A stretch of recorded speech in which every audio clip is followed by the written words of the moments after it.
Salve, salve fiel nação corintiana, tá começando mais um Spotmão, o podcast pós-jogo da torcida corintiana. É nóis!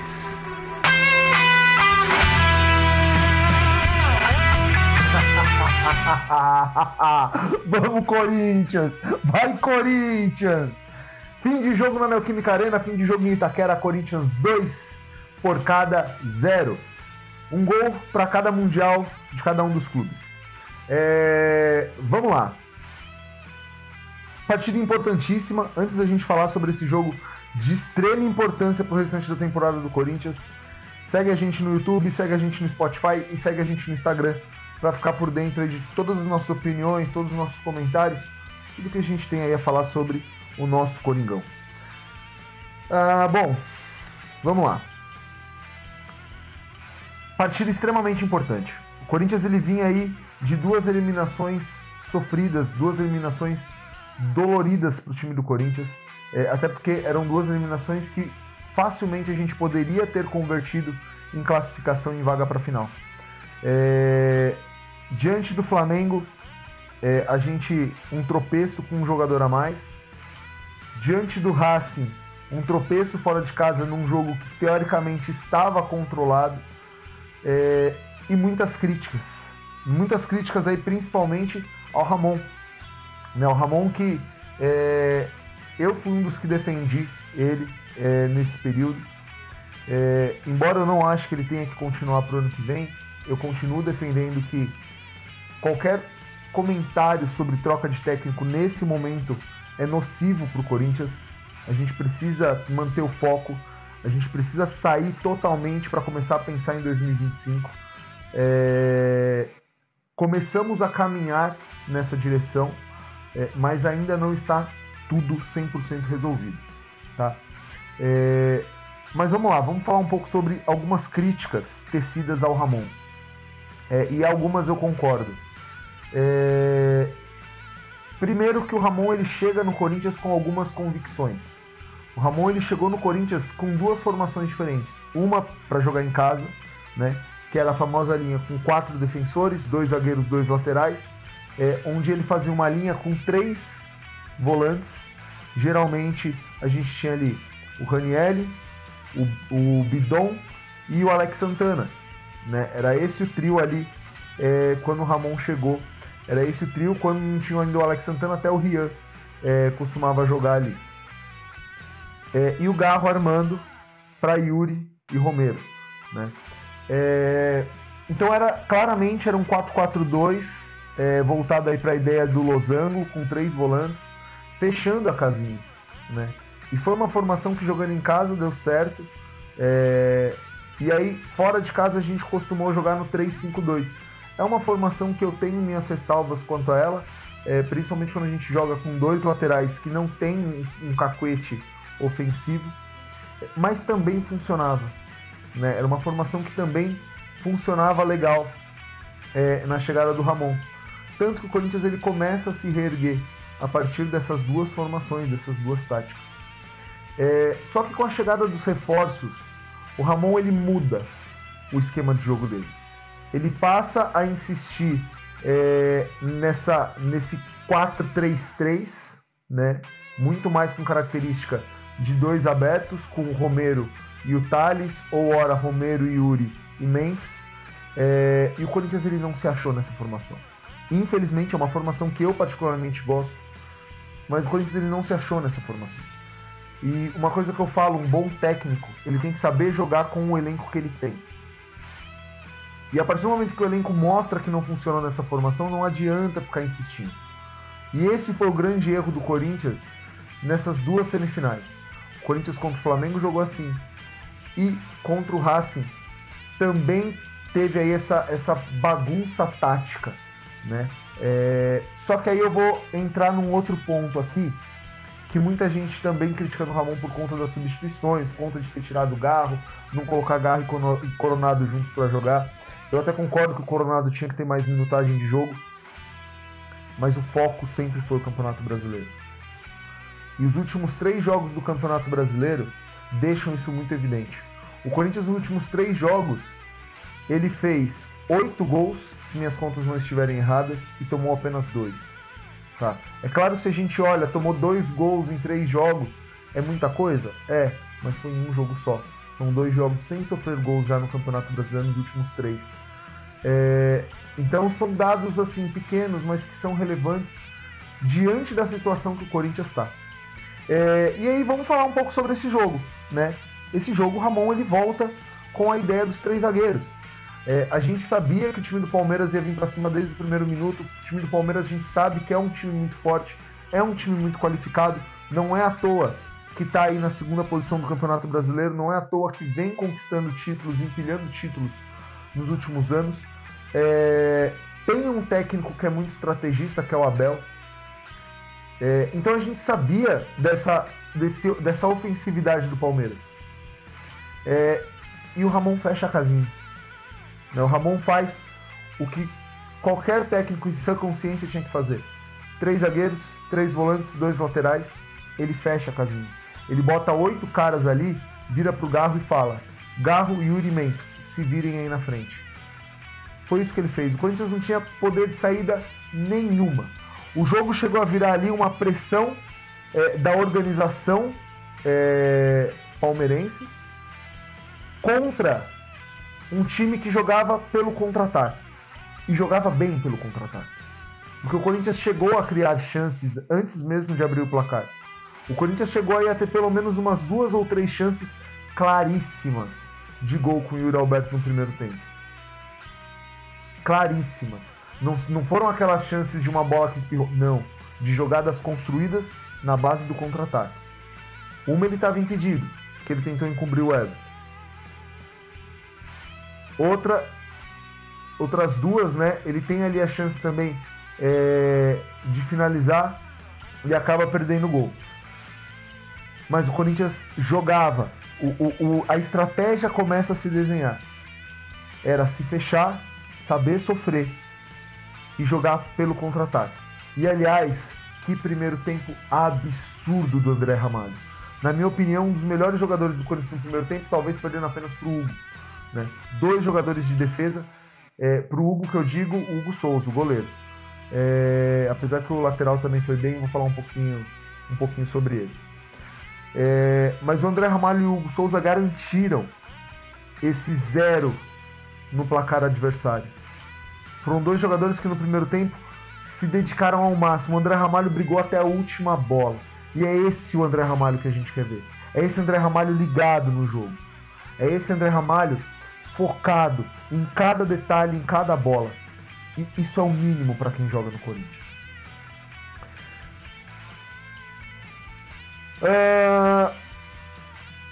Então o formato do jogo estava desenhado. Era uma pressão alviverde contra o contra-ataque corintiano. E em um desses ataques, a redenção, melhor dizendo, de Rodrigo Garro. Rodrigo Garro que contra o Racing perdeu um gol que não pode perder. Que um camisa 10 não pode perder em hipótese alguma. E hoje ele foi o cara que decidiu esse clássico. Num bom cruzamento do Yuri, a bola cai no pé do Mateuzinho. O Mateuzinho não se afoba. É importante falar também isso. Talvez fosse outro jogador, teria tentado bater pro gol. O Mateuzinho mantém a calma, tenta limpar a jogada, viu a jogada se fechando e ele rola para quem tem qualidade para finalizar. Ele rola pro Garro que vem de frente e bate como só ele sabe bater na bola, no canto do goleiro Everton, sem nenhuma chance. 1-0 pro Corinthians ainda no primeiro tempo. Apesar do gol, a gente viu esse desenho se mantendo.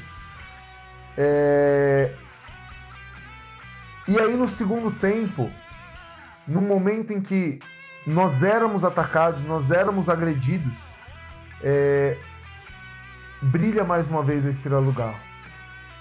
Não como um finalizador dessa vez, mas como o garçom que ele é.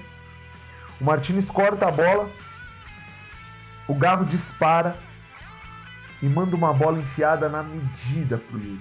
A bola ela vai tão na medida que é cinematográfico.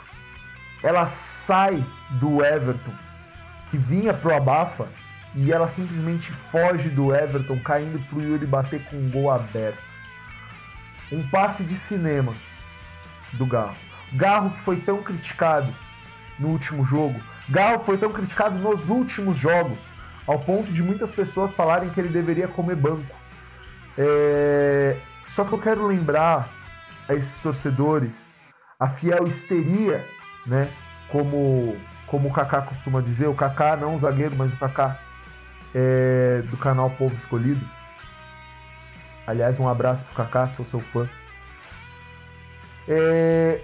A fiel histeria, né, falou muito sobre as baixas partidas, as 3 últimas partidas do Garro. Basicamente, Flamengo, Racing, os 2 jogos contra o Flamengo e o jogo contra o Racing. Falaram muito que o Garro estava mal, que o Garro merecia comer banco, que não sei o que. Meus amigos, deixa eu lembrar a vocês que o Garro, ele é o jogador com mais chances criadas no brasileiro entre todos os jogadores do Campeonato Brasileiro. Isso não é para qualquer um. O cara vai ter partidas embaixo, ele não vai render sempre a mesma coisa. Mas ele é fundamental para esse esquema do Corinthians. Hoje ele brigou, ele lutou, ele deu carrinho, ele sofreu falta, ele acalmou o jogo, ele fez gol e ele deu passe. Para mim, uma partida impecável de Rodrigo Garro. Aos que cornetavam, né? Inclusive eu quero abrir um parênteses aqui. Quem me conhece, quem já me escuta, sabe que eu sempre coloco a narração de alguma transmissão diferente da TV. Eu não suporto ouvir aqueles narradores da televisão, desculpa. Ou são muito desligados ou são muito antes. Então eu sempre coloco ou na Energia, e hoje eu resolvi colocar na Rádio Neto, porque a Energia hoje não era só corintiano narrando e eu não queria ouvir aqueles narradores palmeirenses que pra mim estragam a narração brilhante que é a equipe corintiana. Mas, cara, é impressionante, o Neto ele não tem uma opinião, cara. Porque ele começa o jogo metendo pau no Garro, falando que o Garro tava mal, que o Garro tinha que ser substituído, que o Garro tava horroroso. Aí o Garro faz um gol, dá um passe, ele fala que o Garro é um gênio, que o Garro é o melhor jogador da partida. Controverso, né, Neto? Ainda vira e fala assim, aí pra vocês que estavam chamando ele de pipoca, você tinha acabado de chamar ele de pipoca, Neto. Você chamou ele de pipoca hoje na transmissão. Então assim, vamos ter paciência com o Garro. Se nós estamos na condição hoje que estamos, de conseguir respirar, de conseguir ter aí esse alívio, de conseguir aí estar almejando ainda uma vaga na Sul-Americana, de ainda estar brigando aí pela permanência na Série A e agora com folga, muito é por causa do Garro. Se nós ganhamos esse clássico hoje, aliás, o primeiro clássico que nós ganhamos no ano, muito é por causa do Garro. Assim como nós não perdemos aquele primeiro derby do ano, muito por causa do Garro. O Garro é um jogador fundamental nesse esquema do Corinthians. Mais uma vez, eu quero muito ver o Garro e o Coronado bem, depois de uma boa pré-temporada, com um time organizado jogando junto. Mas o Garro não pode ser desse time. Não é o Garro que tem que sair desse time para o Coronado entrar. Os dois têm que jogar juntos. Porque a qualidade, a visão de jogo, a vontade do Garro de ganhar é alma para esse time. Bom, um outro detalhe sobre o Garro são os números, as estatísticas dele na temporada pelo Corinthians. Poderiam ser mais altas, inclusive, se o Corinthians não tivesse perdido tanto gol no primeiro semestre e na primeira metade aí do segundo. Mas o Garro hoje ele chegou a 10 gols e 10 assistências com a camisa do Corinthians. Esses números não aconteciam desde 2015. O último jogador que conseguiu bater 10 gols e 10 assistências numa mesma temporada pelo Corinthians foi o Jadson, lá em 2015. São números absurdos, são quase 10 anos. 9 anos de diferença. E só Rodrigo Garro conseguiu nesse período. Rodriguinho, que foi um monstro, não conseguiu. Renato Augusto não conseguiu. Apenas o Rodrigo Garro. Então vamos ter paciência com o nosso argentino. Vamos ter paciência com o nosso camisa 10. Ele é a alma desse time. Ele não é um camisa 10 qualquer. Ele entendeu o que é ser Corinthians desde o começo. E aliás, eu devo lembrar que nos momentos mais conturbados dessa temporada, nos momentos mais caóticos dessa temporada, foi Rodrigo Garro quem deu a cara a tapa e apareceu como um consolo para a torcida, dizendo que tudo ia ficar bem, que tudo ia dar certo. E vem dando, muito por causa dele. E por fim eu queria falar sobre 2 nomes do jogo de hoje. Eu queria falar sobre Hugo Souza. Hugo Souza, que para mim hoje foi um monstro. É outro jogador que tem uma identificação com o Corinthians absurda. E que para mim ele tem uma identificação com o Corinthians que é maior do que o do ídolo Cássio. A gente não pode discutir aqui tudo que o Cássio fez pelo Corinthians, e eu não vou me estender aqui para falar sobre o Cássio. Mas eu vejo no Hugo uma identificação que eu não via desde o goleiro Felipe. Melhor, talvez desde o goleiro Júlio César. Essa vibração, essa identidade, essa vontade de vestir a camisa do Corinthians. E isso é maravilhoso. Isso é maravilhoso. Pra mim, que sempre joguei como goleiro, poder olhar pro gol do Corinthians e ver um cara que tem essa paixão de vestir essa camisa como eu tenho, pra mim é maravilhoso, é fantástico, é lindo. É lindo. E o que o Hugo fez hoje foi absurdo. Saída de bola impecável, grandes defesas, a queima-roupa, a cabeçada. Que goleiro absurdo o Corinthians contratou. Um achado. E não pode perder Augusto. O Corinthians não pode perder o Hugo. Não pode, em hipótese alguma. Se for preciso, pague a multa à vista. Mas não perca o Hugo. E por fim eu quero falar do Hugo lateral. O Hugo lateral é uma coisa que eu sempre falo. Eu acho ele muito limitado no que diz respeito à parte ofensiva. Hoje teve um lance que pra mim foi muito claro, que ele joga a bola pro Garro e o Garro já de imediato já domina e joga pra onde ele deveria passar e tinha condições de ele passar. Só que ele não passa. Porque ele não é um lateral ofensivo. Mas ele fez uma marcação muito boa em cima do ataque do Palmeiras. O Palmeiras não conseguiu se criar em cima do Hugo. O Palmeiras não conseguiu desenrolar jogada em cima do Hugo, apesar do Félix Torres, que foi muito mal no jogo de hoje. Aliás, Félix Torres e Alex Santana, para mim, os 2 piores jogadores do Corinthians da partida. O Félix Torres, ele entregou pelo menos umas 5 bolas que talvez, se não fosse Hugo Souza e André Ramalho, poderiam ter complicado o time do Corinthians. E o Alex Santana, eu achei ele muito desligado no jogo. Não sei se estava nervoso, não sei se é ritmo, mas eu achei ele muito desligado. Também errando umas saídas de bolas bobas que não podem errar. Mas eu achei que o Hugo fez uma partida defensivamente muito boa. É lógico, dentro dos limites dele, né? Não dá para esperar que o Hugo se equipare, por exemplo, ao que foi o Fábio Santos no auge. Não vai, nunca. Mas dentro das limitações dele, eu acho que ele fez uma boa partida, principalmente defensivamente. É lógico, pro esquema de 3-5-2, talvez a melhor opção fosse o Bidu, por ser um lateral mais versátil nessa saída, talvez daria mais uma opção aí de desafogo.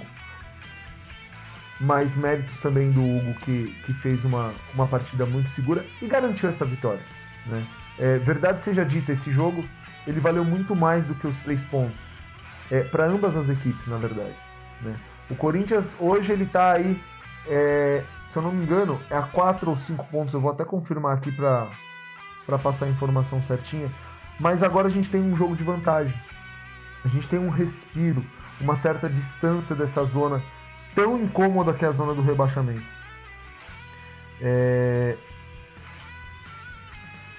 E isso é importante a gente ressaltar, né? Porque, como eu falei, a partir do momento que as coisas começam a se acalmar, a partir do momento que as coisas começam a caminhar melhor, o time vai ganhando confiança, as coisas começam a funcionar, as coisas começam a fluir. O Corinthians hoje tem 4 pontos aí da zona, né? 3 do primeiro time fora da zona do rebaixamento. Então, em teoria, a gente tem um jogo de respiro,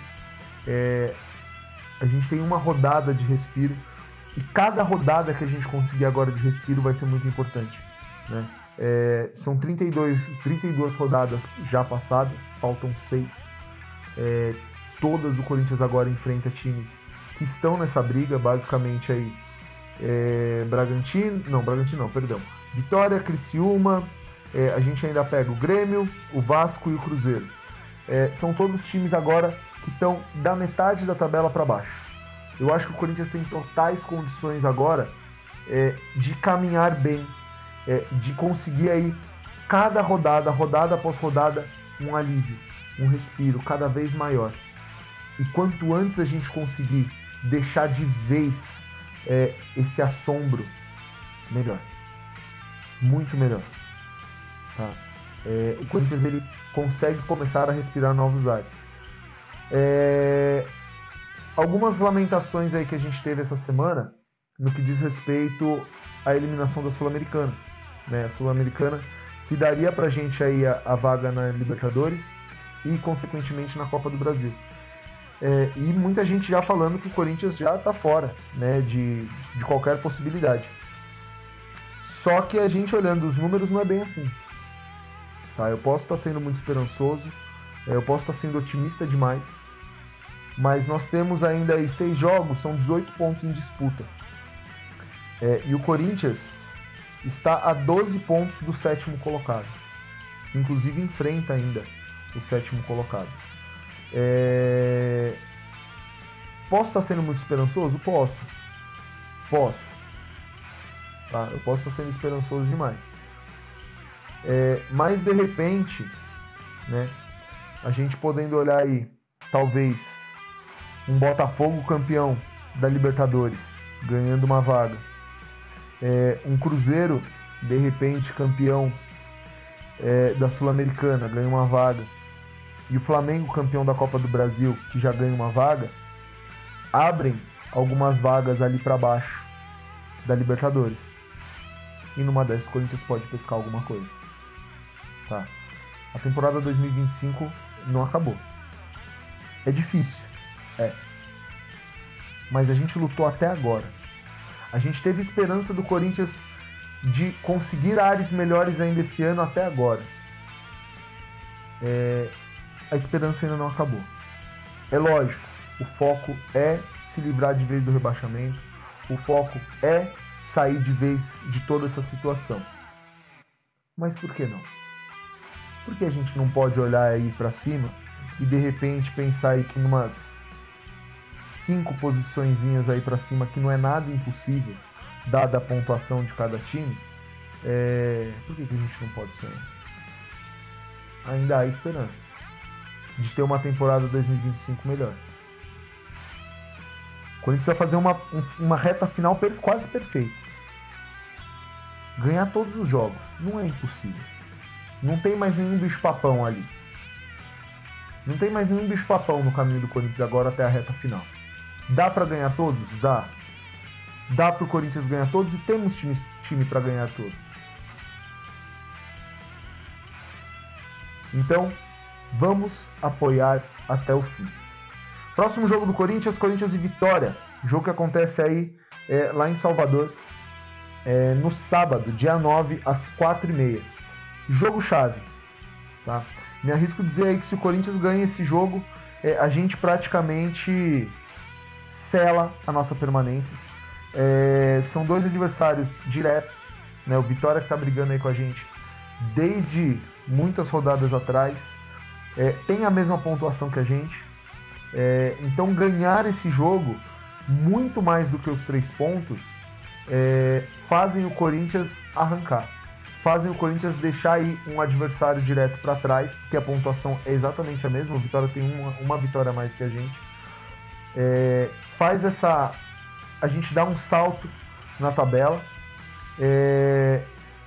não só respirar aliviado, como eu já falei, talvez aí almejar um algo a mais ainda nesse brasileiro. De novo, posso estar sendo muito esperançoso? Posso. Mas aqui é Corinthians. Eu aprendi com o Corinthians a acreditar até o último minuto. Aliás, eu acho que eu nunca contei aqui, o jogo que eu considero que eu de fato me tornei corintiano foi aquele Corinthians e Santos de 2001, onde o Corinthians faz o gol no último lance. Então a gente vai lutar. A gente vai lutar até a 38ª rodada. Se for para lutar para não cair, o que eu espero que não seja, que seja. Mas a gente também vai lutar por essa vaga. E eu queria muito que... Eu posso também estar sendo muito sonhador. Eu queria muito que esse vídeo chegasse aos jogadores do Corinthians. Eu queria que esse pequeno recorte do final chegasse aos jogadores do Corinthians. Ainda há esperança de fazer um 2025 de qualidade para o seu torcedor. De disputar uma Libertadores, de disputar uma Copa do Brasil. E eu falo isso com matematicamente falando. As chances são baixas? São, mas esperança ainda existe. Esse G7 não vai ficar em G7. A chance dele virar aí um G8, um G9 é muito grande. Então, queridos jogadores do Corinthians, vocês que nos representam, vocês que representam cada um de nós, cada um dos mais de 30 milhões de loucos nas arquibancadas, joguem por nós.